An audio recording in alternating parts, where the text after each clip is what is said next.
a vu la question politique, on a vu la question économique. Maintenant, comment la gouvernance mondiale peut-elle essayer de progresser? Comment est-ce que le multilatéralisme peut-il s'envisager? Comment est-ce que dans ce monde-là, on essaie de trouver une perspective de coopération pour que la coopération puisse l'emporter sur les tensions, pour qu'une stratégie puisse essayer de dépasser les rivalités qui, toute la journée, sont apparues dans nos discussions.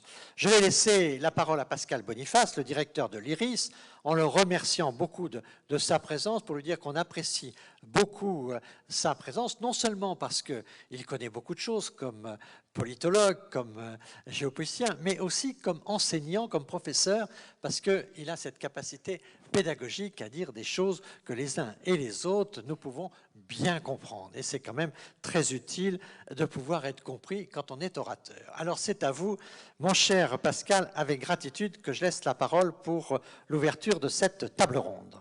Et pour combien de minutes? Pour 6, 12 tolérés, 15 acceptés, bon. Et au-delà, répression totale. Bon, merci Monsieur le Premier ministre, merci cher Jean-Pierre. C'est toujours un plaisir d'être ici. C'est un peu pour moi l'ouverture de l'année intellectuelle. Le forum de la Fondation Prospective Innovation au Futuroscope, avec l'aide du département de la Vienne, c'est le premier rendez-vous intellectuel. On est parti en vacances, on a pu décompresser, on a pu un peu aussi réfléchir, et on revient et on discute ensemble, ça phosphore, ça débat, de façon respectueuse, de façon contradictoire, mais sans clash. Et c'est vraiment un moment intellectuel. Et depuis donc c'est la 6e fois que je viens avec bonheur dans ce forum, je suis toujours heureux et reconnaissant d'y être invité. Le problème, c'est que lorsqu'on travaille sur les questions géopolitiques, on n'a pas beaucoup de bonnes nouvelles à annoncer ni à apporter. C'est que les choses vont mal et grosso modo, à court terme, elles ne peuvent qu'empirer. Grosso modo, la guerre a éclaté en Europe, non pas pour la première fois depuis la Seconde Guerre mondiale, il y a quand même eu une guerre, celle du Kosovo en 1999. La guerre a éclaté le 24 février et aujourd'hui les positions sont tellement irréconciliables entre M. Zelensky et M. Poutine, on ne voit pas de compromis possible entre les deux. M. Zelensky dit que la paix ne sera pas possible tant qu'il n'aura pas reconquis tous les territoires ukrainiens perdus, pas depuis le 24 février, mais depuis 2014, y compris la Crimée. Je ne suis pas sûr que M. Poutine soit prêt. Et M. Poutine veut, lui, garder un gage territorial parce qu'il a manqué son pari de conquérir toute l'Ukraine. Il a manqué son pari de pouvoir installer un gouvernement fantoche dans les premiers jours de la guerre qui aurait été à ses dévotions sur la base d'informations, d'analyses erronées, pensant que les troupes russes seraient accueillies avec bienveillance par les Ukrainiens. En fait, il n'y a jamais de troupes qui sont accueillies avec bienveillance de troupes étrangères, ou si elles le sont, ça dure jamais bien longtemps. Et d'ailleurs, même si ce coup avait réussi, même si Poutine avait pu mettre un gouvernement fantoche à Kiev, très vite, il se serait heurté à une résistance nationale, parce que dans un monde globalisé, le fait national reste le plus important. Et donc on voit que les deux positions sont irréconciliables, et donc si aucune négociation n'est possible, aucun cessez-le-feu n'est possible, les deux le refusent, et encore moins aucune paix, il y a deux solutions. Soit une guerre qui continue de façon durable et sur une échelle qui est médiatiquement et humainement de haute intensité, mais stratégiquement de basse intensité, soit il y a une intensification de la guerre, et ce que l'on peut craindre aujourd'hui, c'est qu'il y ait une intensification de la guerre. Donc cela fait 6 mois que la guerre a commencé et on ne voit pas l'échéance à laquelle elle pourrait se terminer. Il y a même l'évocation d'un danger nucléaire, soit civil sur la centrale de Zaporijjia, soit nucléaire par l'usage d'armes nucléaires tactiques ou autres de la part de la Russie si elle était trop bousculée. Quand on fait le bilan, eh bien on voit que par rapport à cette guerre, il y a beaucoup plus de perdants que de gagnants, et que la situation est quand même très grave. Et quelles sont les conséquences géostratégiques? Le premier perdant, c'est bien sûr la Russie en réalité.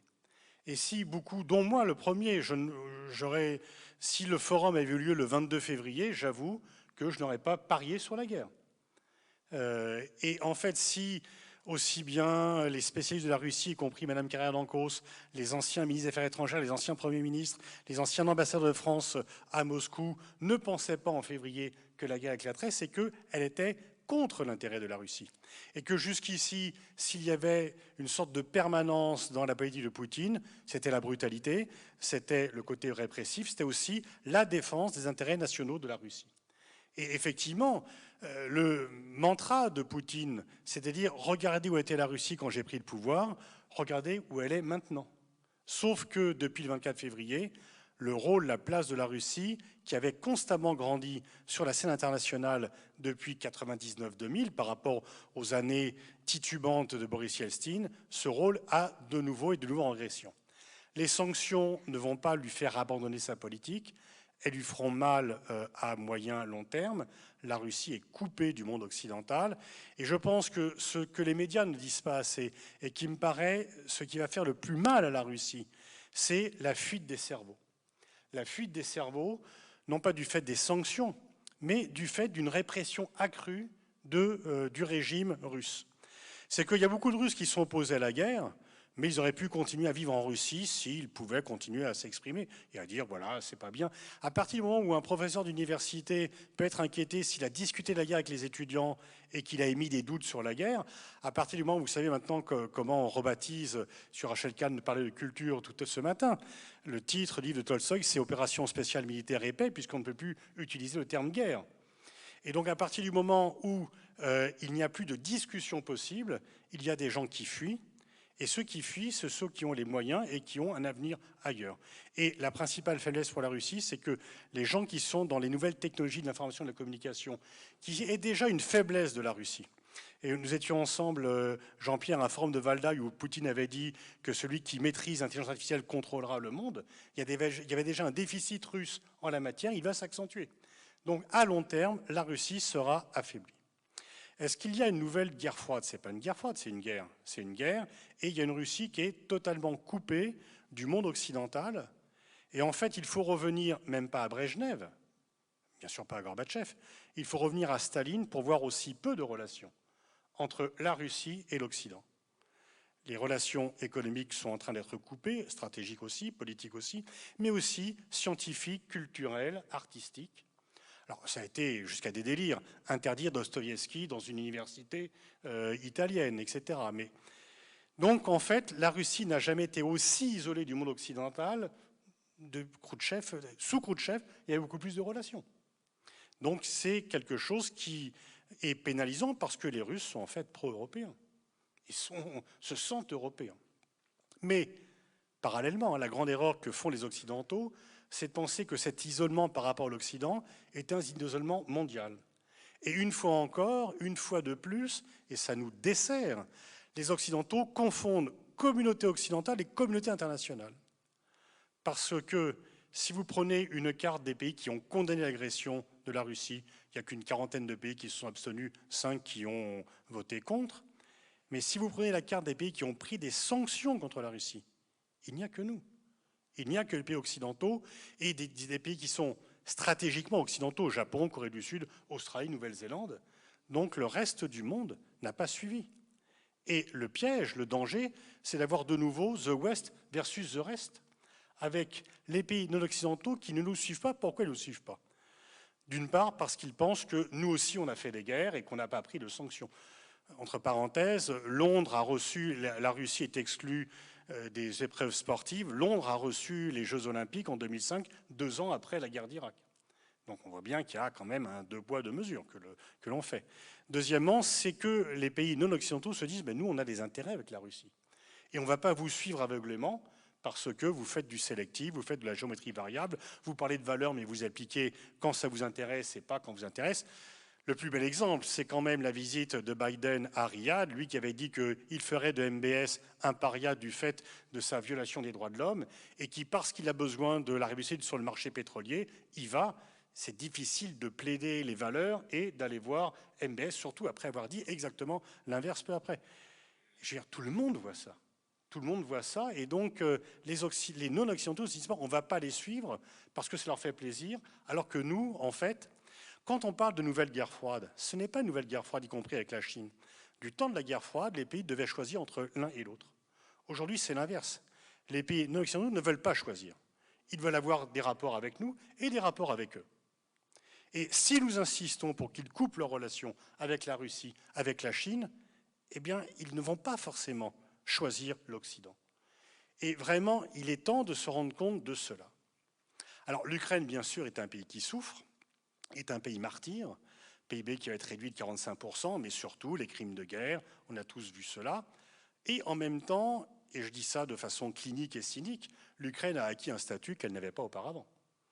L'Ukraine sera facilement reconstruite parce que les fonds vont arriver. Et que l'on a oublié tout ce que l'on disait, y compris jusqu'au 23 février 2021 sur l'Ukraine, qui a refusé d'appliquer les accords de Minsk, qui est un pays où la corruption était galopante, et qui a, malgré tout cela, acquis le statut de candidat à l'Union européenne, ce qui serait déstabilisant pour l'agriculture française, entre autres, déstabilisant pour l'Europe. Je dirais que Brzezinski avait dit que sans l'Ukraine, la Russie ne peut plus être un empire. On peut se demander si, avec l'Ukraine, l'Europe pourra un jour être une Europe puissance. 40 millions d'habitants avec un PIB. Le PIB ukrainien n'a pas augmenté entre 1991 et 2021. Il y a bien des responsables de cela. Et ce n'est pas Poutine.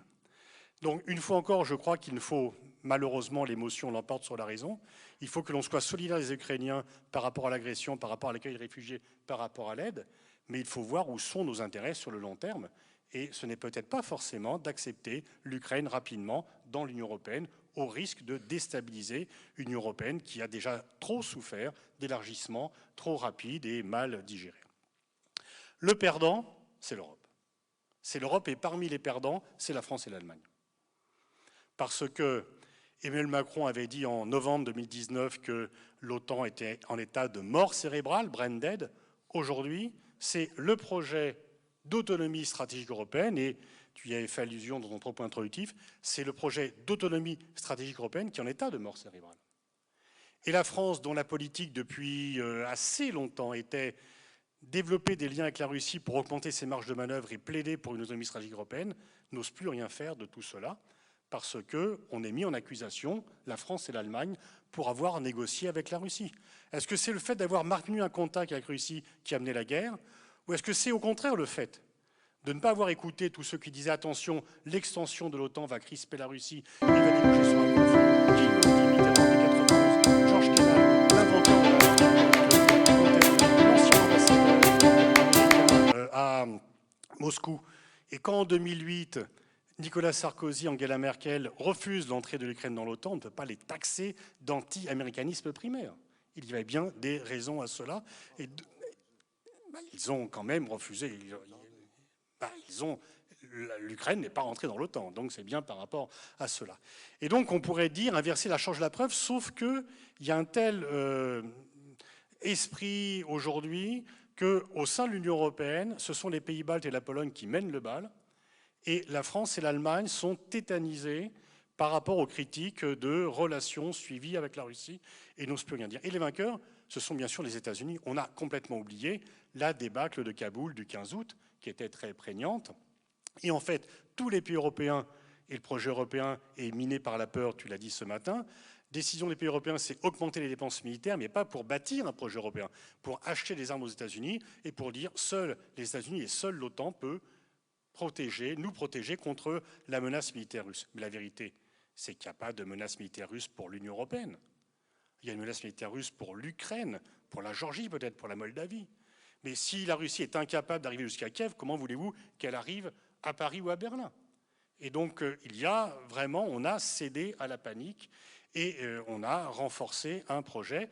Et je dirais que le pire est devant nous, au sens où Joe Biden en tire parti. Et peut-être que si Biden n'avait pas autant dit à l'avance qu'il ne ferait rien en termes militaires, s'il y avait une guerre, peut-être que Poutine aurait vu. En fait, je pense que les Américains ont fait la même erreur qu'avant la guerre de Corée en 1950, à dire que la Corée n'était pas dans leur périmètre de sécurité. Ça a été un feu vert pour Staline et Mao d'attaquer avec Kim Il-sung la Corée du Sud, de dire que quoi qu'il se passe, il n'y aura pas de réaction militaire. Poutine s'est senti des ailes et l'a attaqué. Mais là, aujourd'hui, finalement, l'autre problème qui va arriver, c'est le projet de Biden antérieur à la guerre en Ukraine, de dire nous devons créer une coalition des pays démocratiques contre l'axe des pays autoritaires Russie-Chine, et de commettre les mêmes erreurs avec la Chine que celles que nous avons commises avec la Russie. Si nous présentons un pays comme un ennemi, il va le devenir. nous avons des différences très fortes avec la Chine, ce n'est pas un ennemi. Et en tous les cas, ce n'est pas en le présentant comme tel et en voulant faire une coalition anti-chinoise que l'on va apaiser les relations internationales. Il ne s'agit une fois encore pas d'être naïf, mais il ne s'agit pas d'être naïf dans l'autre sens et de suivre aveuglément une politique. Donc il est temps pour l'Europe de retrouver cette autonomie stratégique. Je vous le dis franchement, j'y crois, mais je sais que pour les mois, voire années qui viennent, c'est mort. Il faut attendre. Mais c'est justement parce que c'est difficile qu'il faut continuer à réfléchir. C'est justement parce que les vents sont contraires qu'il faut continuer à pousser et à avancer, et d'une part de garder une indépendance intellectuelle et d'agir. Et ceci ne sera possible que par une alliance franco-allemande. S'il n'y a pas une alliance franco-allemande pour aller vers cela, on ne pourra rien faire. La base. Le problème, c'est que nos deux autorités, aussi bien en France qu'en Allemagne, sont bousculées sur le plan de la politique intérieure, qu'ils sont moins forts qu'ils n'étaient auparavant, et qu'ils sont soumis au vent des critiques internes à l'Europe, externes aussi, pour dire « vous êtes coupable d'avoir négocié avec la Russie, il ne faut plus rien dire ».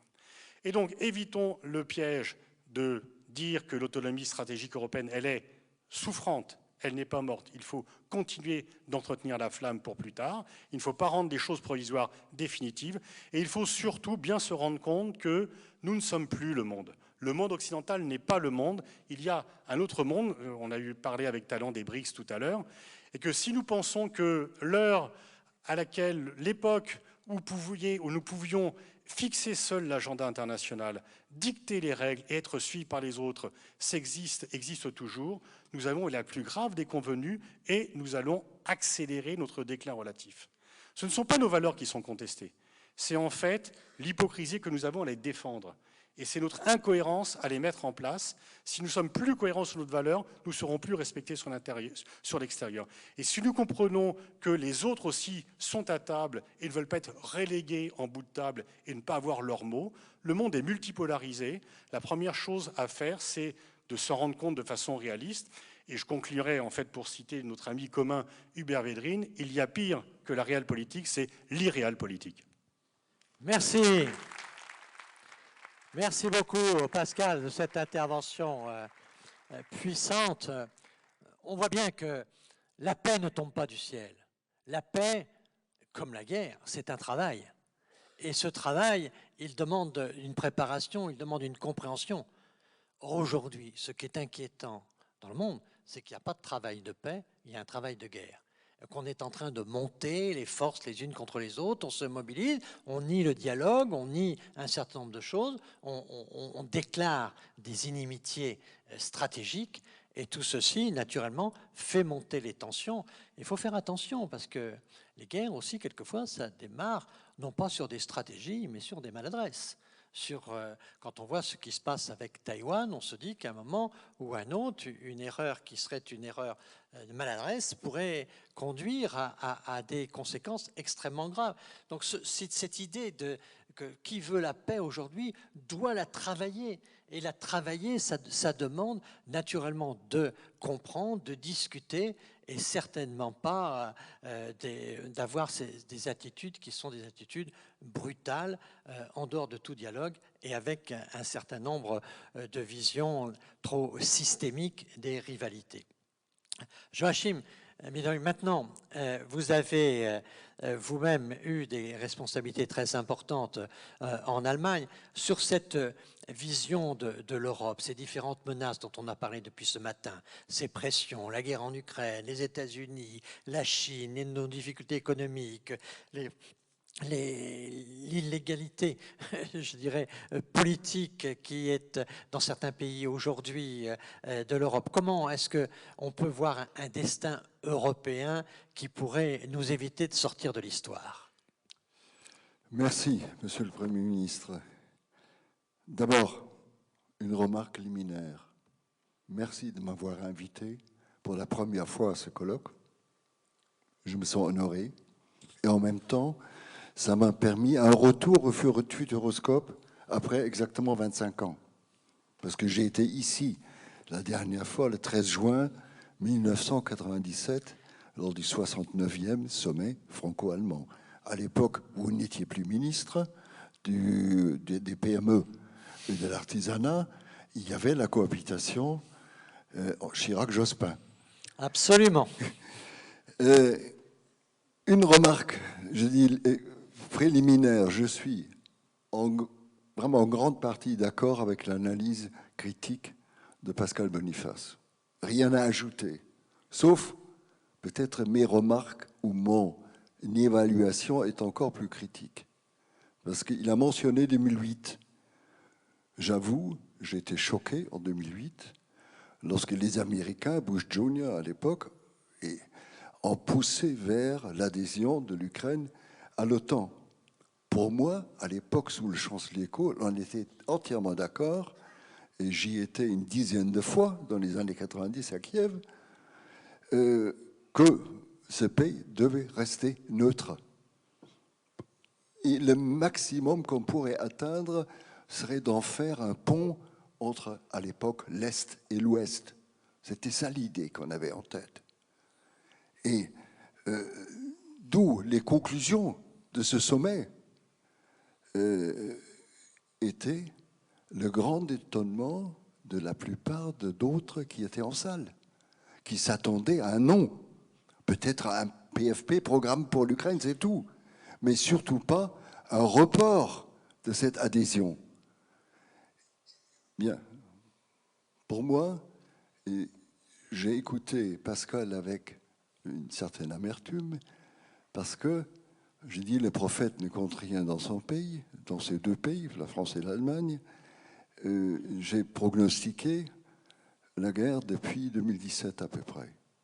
Et les derniers signaux clairs que j'avais reçus, c'était à Moscou en 2019.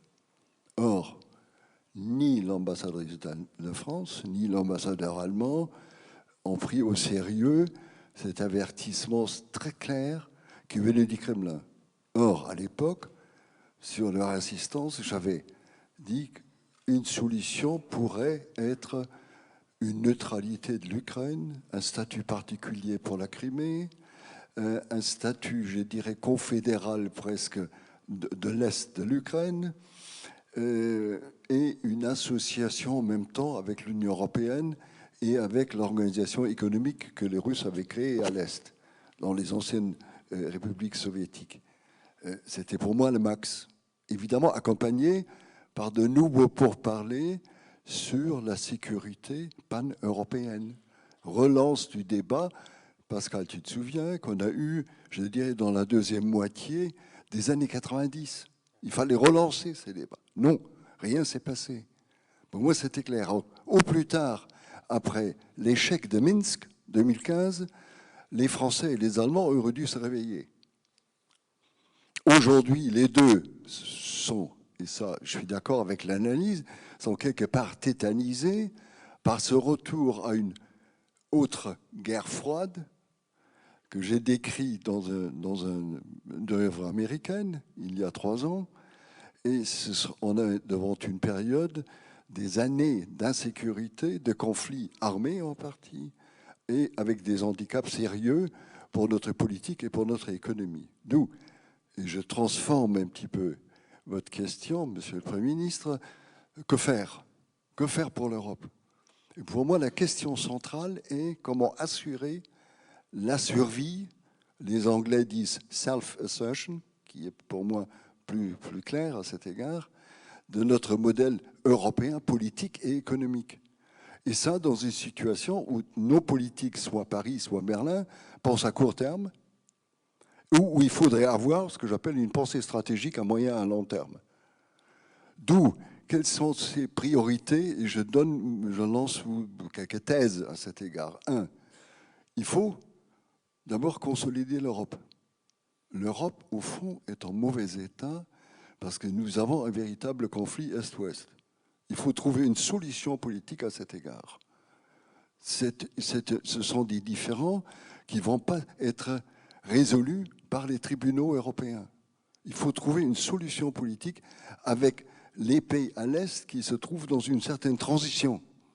Eux, ils me rappellent souvent comment l'Allemagne a fait sa dénazification qui allait jusque dans les années 80. Eux se trouvent dans cette transition extrêmement difficile pour eux, avec des insécurités, des difficultés. Il faut les aider, il faut les accompagner, mais pas les punir. Pour moi, la première question est revoir notre modèle économique européen. Autonomie stratégique aussi à cet égard pour les Européens. Ça veut dire diversification des exportations, des importations. Revoir notre système de recherche européenne. Comment rattraper le retard grandissant face aux Américains et face aux Chinois. Ce qui me préoccupe, ce petit téléphone que tout le monde utilise, comporte 60 brevets de la DARPA américaine. Et un seul Européen. Où sommes-nous? Où est notre recherche?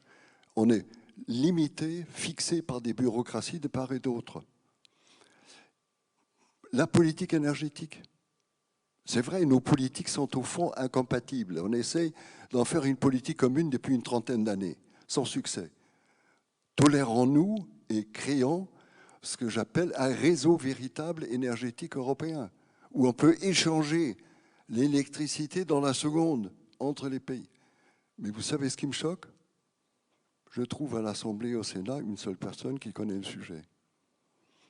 Et d'autres à Paris refusent d'en parler. Pour moi, c'est un coût d'une dizaine de milliards et ça pourrait nous faire l'économie entre 10 et 15% d'électricité consommée.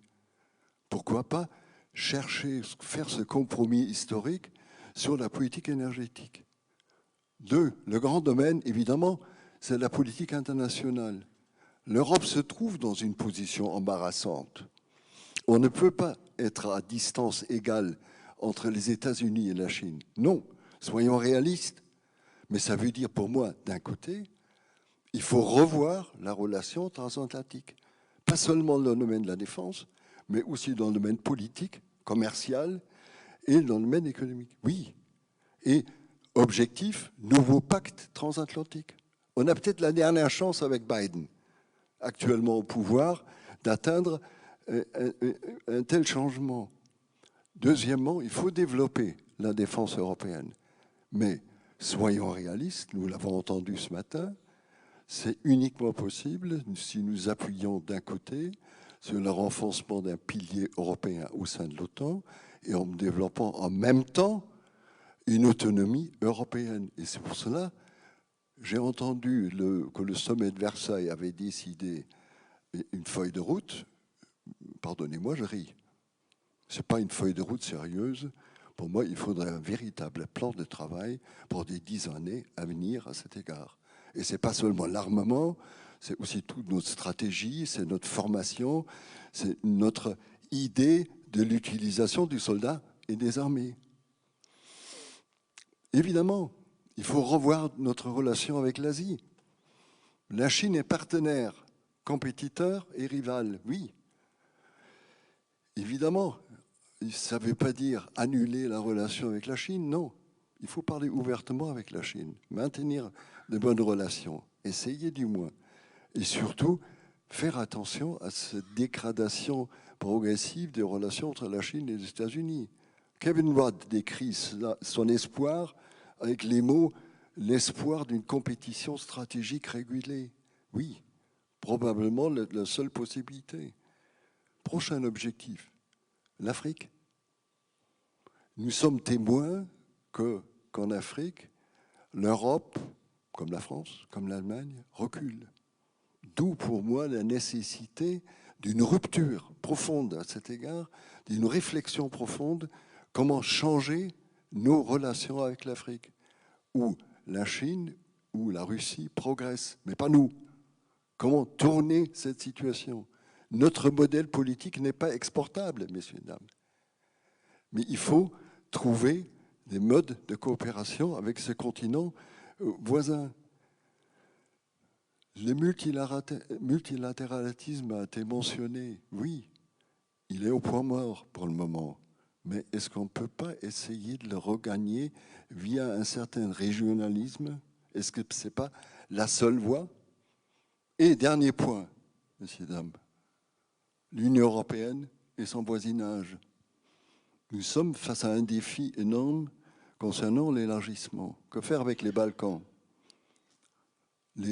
Continuer à les décevoir? Les laisser à l'abandon? Non. Il faut développer ensemble un plan réaliste pour les intégrer. Mais ça veut dire en même temps autre chose. Quelle sera notre conception de l'Union européenne du futur? Est-ce que nous sommes capables? Est-ce que nous avons la volonté? Est-ce que nous avons la possibilité de développer une Union européenne efficace dans les années à venir avec 30 et plus membres? J'avoue, j'ai des doutes de fond. Aujourd'hui, nous gérons une Europe, au fond, comme si elle avait encore 12, maximum 15 membres, mais pas 27, et surtout pas 33 ou plus. Et ça veut dire qu'il faut redéfinir notre conception. Il faut trouver des voies à cet égard, à en parler.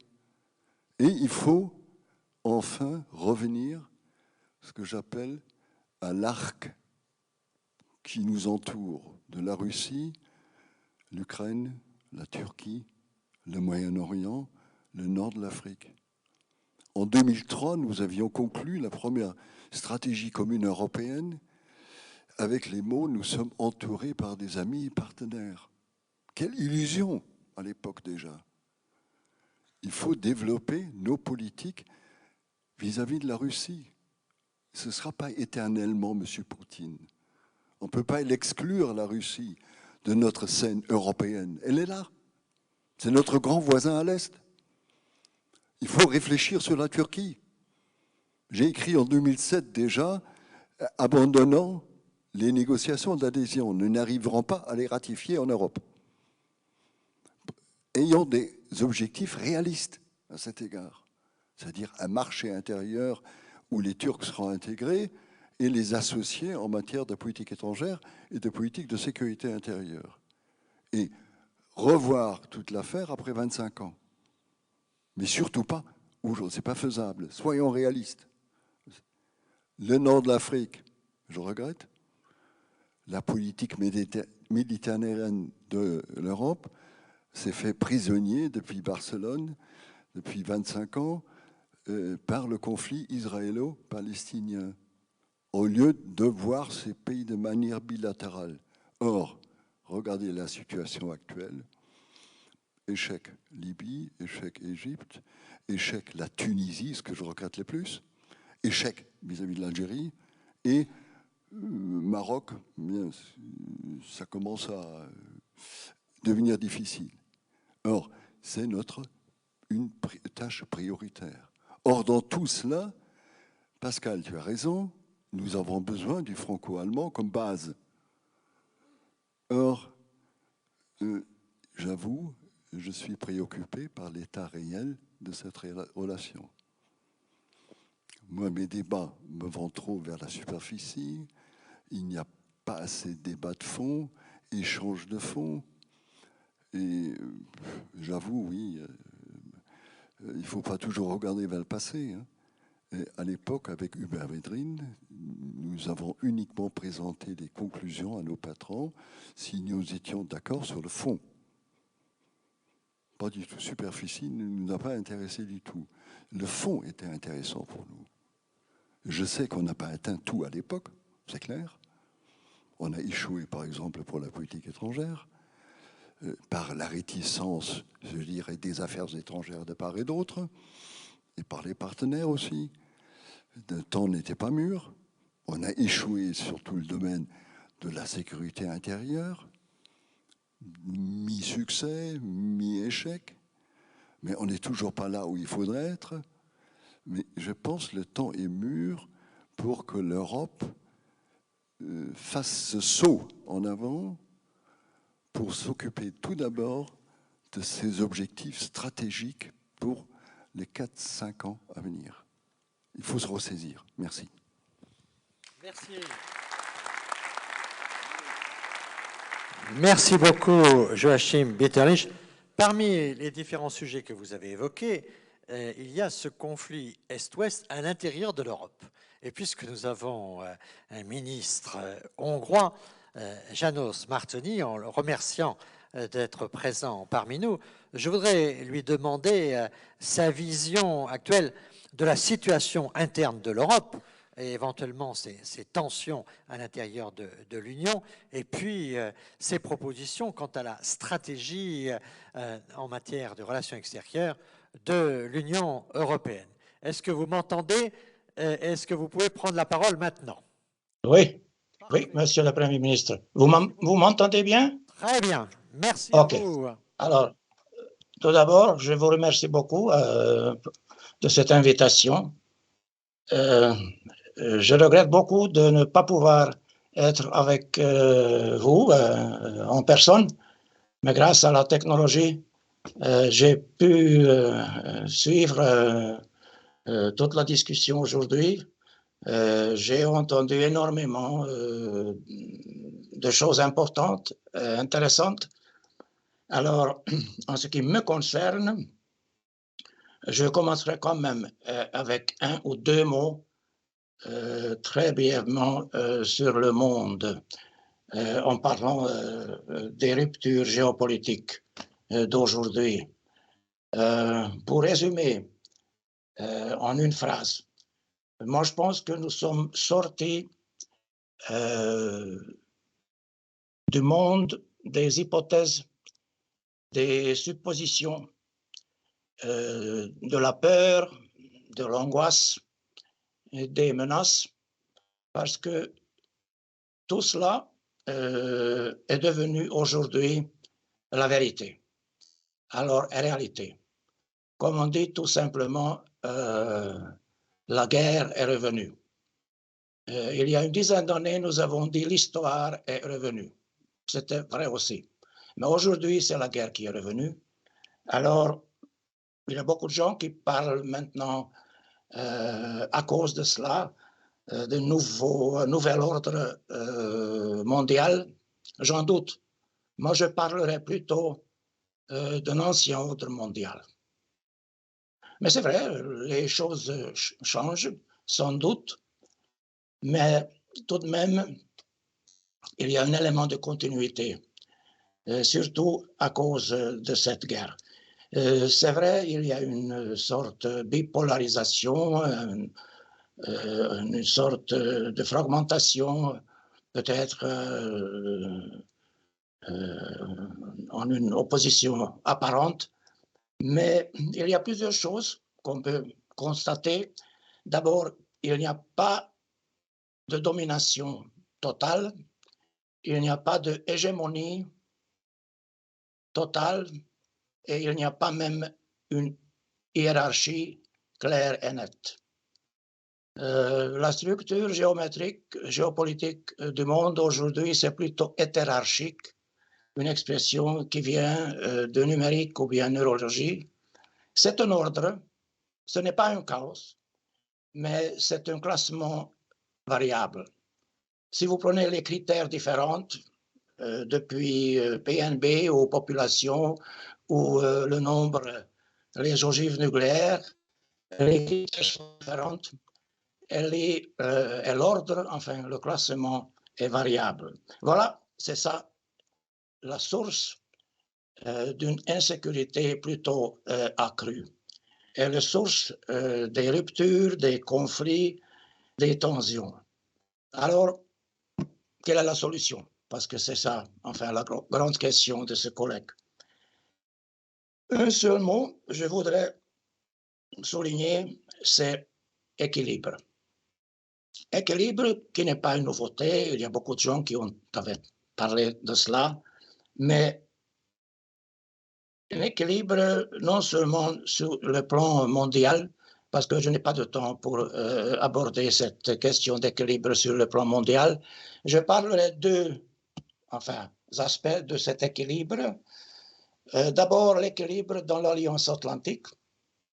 On en a déjà parlé, mais pour cela, on a besoin d'une Union européenne plus forte. J'étais tout à fait d'accord avec ce qui était dit par le Premier ministre Raffarin il y a quelques ans, je pense, à un autre colloque, que pour avoir d'équilibre, ou bien il n'y a pas d'équilibre, il n'y a pas d'équilibre sans force. Alors, c'est la force qui manque à l'Europe. Comment donc renforcer justement cette force? C'est la question qu'on peut poser. Et c'est vrai, il faut équilibre aussi au sein, ça veut dire à l'intérieur de l'Union européenne. Il faut un équilibre entre l'Allemagne et la France, c'est vrai, on en a déjà parlé, mais il faut un équilibre entre les petits et les grands. Il faut un équilibre entre le nord et le sud, entre les prodigues et les frugales, mais aussi il faut un équilibre justement entre l'Est et l'Ouest de l'Union européenne.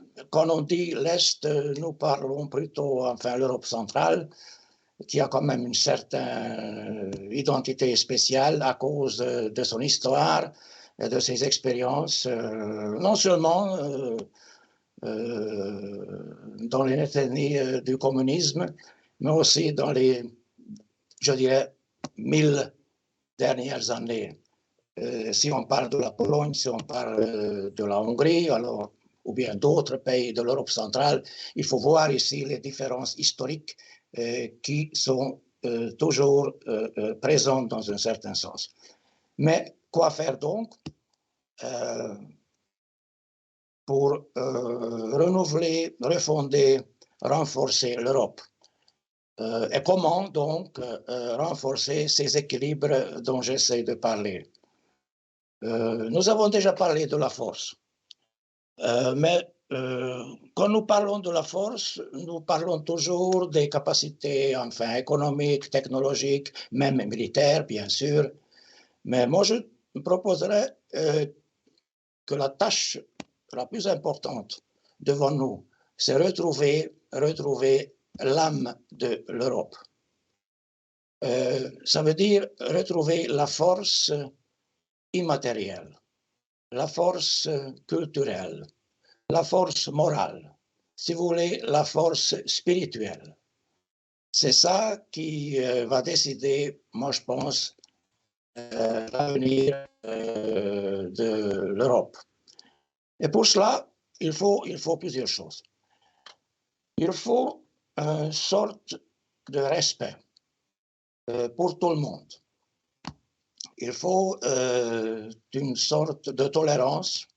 Il faut un respect des diversités. Et il faut la diversité elle-même. Parce que l'Europe, essentiellement, c'est aussi la diversité.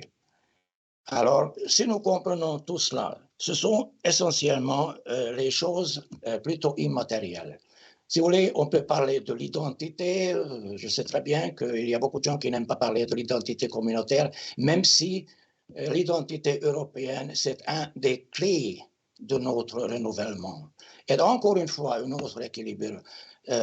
Retrouver l'équilibre entre l'identité nationale, qui est très forte, qui est plus forte en général en Europe que l'identité européenne, mais aussi avec l'identité européenne, parce que la reconnaissance de l'identité nationale ne signifie pas que nous voulions ou bien nous voulions exclure l'identité européenne. Il faut trouver les deux, mais pour cela, il faut reconnaître, il faut accepter les autres. Il faut accepter les histoires, il faut accepter enfin les tendances spéciales. Et surtout, il faut éviter les pièges idéologiques. L'idéologie, par nature, divise. C'est la tâche de l'idéologie d'ailleurs, de n'importe quelle idéologie. Alors, il faut accepter les différences politiques, tout à fait normal, mais il faut toujours faire une ligne de séparation entre l'idéologie d'une part et la politique d'autre part. Et puis, bien sûr, il y a d'autres lignes de séparation. Par exemple, il y a des questions juridiques et il y a des questions politiques. Si on mélange les deux, on va créer les difficultés. Mais, tout brièvement, je pense qu'il faut que ces divergences qui existent qui sont légitimes, ne deviennent pas des clivages. Mais il faut aussi que les clivages ne deviennent pas les ruptures. Et si nous réussissons à donc établir et rétablir une sorte d'équilibre, d'abord au sein de l'Europe, entre l'Est et l'Ouest, c'est seulement un des clivages, je pense, aujourd'hui. Il y en a d'autres. Mais de toute façon, si nous réussissons à trouver une solution pour ce problème-là, moi, je suis tout à fait certain, je suis convaincu qu'on va trouver des solutions meilleures pour les grands défis, pour les énormes défis extérieurs. Et un des problèmes, à mon sens, était toujours, pas toujours, mais pendant des décennies, que nous étions un peu absorbés par notre propre problème. Ils sont là, ils existent, ils sont valables, mais il ne faudrait pas, il n'a pas fallu oublier le rôle international et la responsabilité internationale, la responsabilité extérieure de l'Union. Et voilà, c'est pour ça qu'on a besoin de la force, encore une fois, force matérielle, mais surtout peut-être la force immatérielle. Voilà, facile à dire, beaucoup plus difficile à réaliser, mais nous sommes là pour réfléchir sur toutes ces questions. Et nous sommes là aussi pour essayer de comprendre l'un et l'autre beaucoup meilleur que nous l'avons fait jusqu'ici. C'est ça que j'espère bien. J'étais toujours un optimiste. Je le reste, malgré la situation actuelle qui nous pose beaucoup de problèmes, enfin, beaucoup d'angoisse. Enfin, espérons qu'un jour, probablement, cette guerre tragique va aussi prendre fin. Comment et quand, je ne sais pas, mais de toute façon, nous, l'Union européenne, nous devrons renforcer notre unité dans le cadre de l'Union et aussi au sein de l'Alliance atlantique. Merci, Monsieur le Président. Merci beaucoup, Monsieur le ministre. D'abord, permettez-moi de vous féliciter pour la qualité de votre français. Nous sommes très impressionnés par la fluidité de votre langue et vous nous en remercions. Et nous entendons bien le message à la fois sur la dimension spirituelle, sur l'âme, et puis aussi sur les logiques de respect. Mais dans nos discussions est apparue une idée peut-être qui est importante à bien mesurer, puisque nous avons des défis extérieurs et qui nous obligent à intégrer des pensées extérieures, des politiques, des systèmes extérieurs avec lesquels nous devons dialoguer. Là, ce qui est très important pour tous, c'est qu'à l'intérieur de notre espace européen, on soit exigeant sur nos valeurs, exigeant sur nos engagements, pour que nous puissions être représentatifs. Vous parliez, Pascal Boniface, de cohérence. Faut-il encore que sur nos valeurs, quand on parle à l'extérieur, à l'intérieur, nous soyons cohérents? Alors, juste en un mot, Monsieur le ministre, comment vous réagissez à cette idée que finalement, pour ce qui sont les droits de l'homme, pour ce qui est l'état de droit, pour ce qui est les valeurs essentielles de la construction européenne, on ait comme choix, nous mettons cette priorité-là à l'intérieur de l'Union européenne, sachant que pour ce qui est des discussions à l'extérieur, nous parlons avec l'ensemble des différents partenaires sur des logiques qui ne sont pas forcément des logiques systémiques, chacun son propre système. Mais pour le nôtre, nous sommes exigeants. Est-ce que ce raisonnement, vous l'acceptez? Oui. Moi, je pense que pour l'intérieur, les valeurs sont claires et nettes, elles sont là. Je voudrais encore une fois peut-être souligner que le divergence ou bien le débat qui est en cours dans un certain sens entre l'Ouest et l'Est de l'Union n'est pas sur les valeurs mêmes. Ce débat est plutôt sur les faits. On voit des faits d'une façon différente. On dit des faits. Mais on aussi essaye de chercher les solutions. Prenez par exemple l'exemple de la Hongrie. Une procédure de conditionnalité budgétaire a été déclenchée par la Commission. Cette procédure est en cours. Il semble que les deux parties sont en négociation intense et il semble aussi, que des solutions ont été ou bien seront trouvées sur la base des valeurs communes. Ah, voilà, ça c'est pour l'intérieur. Pour l'extérieur, moi je serais plus prudent. On a déjà dit même aujourd'hui qu'il y a les modèles différents. Il y a des approches, les modes de vie, je dirais, poliment, différents. Et là aussi, il faut essayer de respecter les autres modes de vie qui sont différents de nôtres, ce qui ne veut pas dire que je voudrais accepter ces autres modes de vie. D'ailleurs, personnellement, j'étais toujours convaincu qu'il y a des valeurs de nature absolument universelle qui sont les mêmes partout. Alors, peut-être nous pouvons avoir les approches différentes en ce qui concerne la source de ces valeurs universelles, mais pour beaucoup de nous, la source est tout à fait simple. Et voilà, c'est une histoire de plusieurs milliers d'années. Mais en même temps, il faut là aussi une sorte de tolérance et il faut un certain respect pour les autres. Où est la limite? Impossible à dire d'une façon générale, parce qu'il faut toujours prendre position dans les situations concrètes. S'il y a par exemple une violation grave du droit international public, il faut le dire.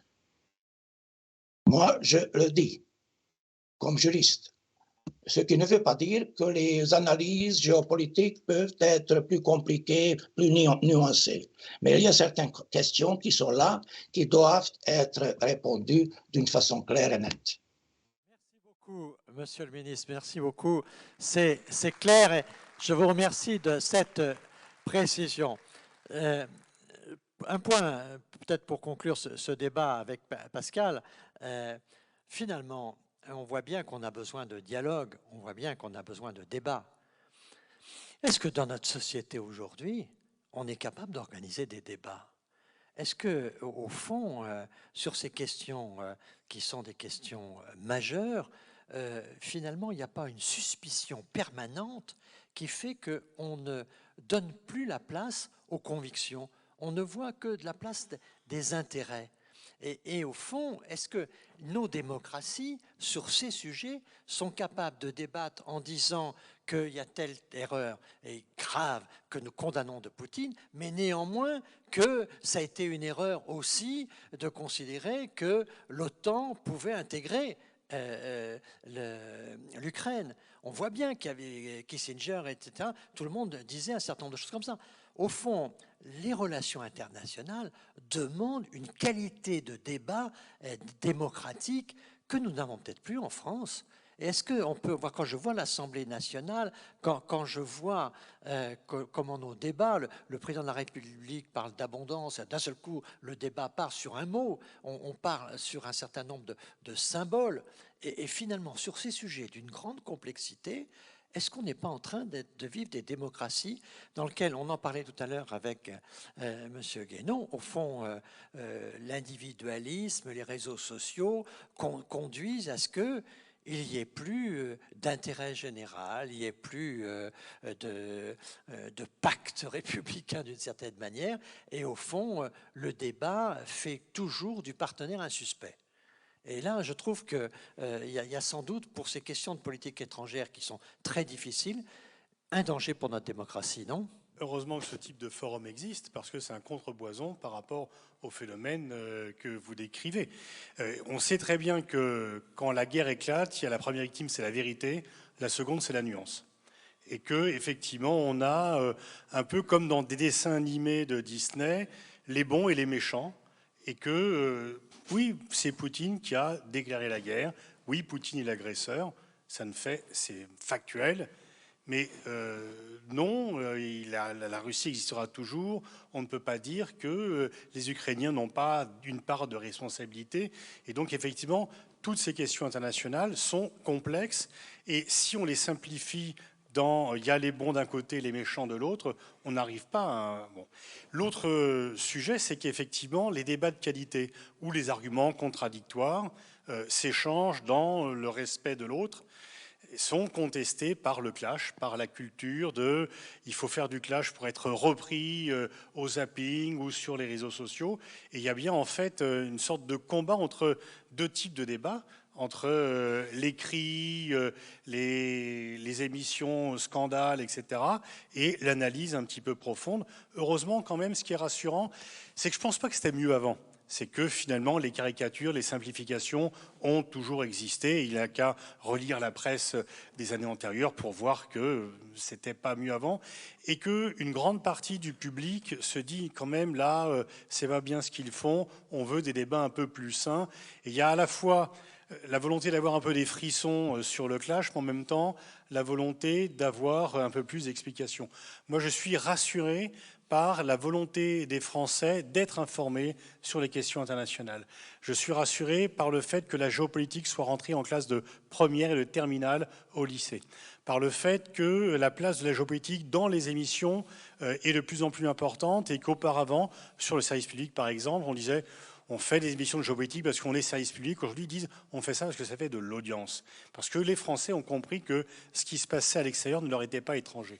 Et donc, il y a effectivement toujours cette volonté parfois de caricaturer.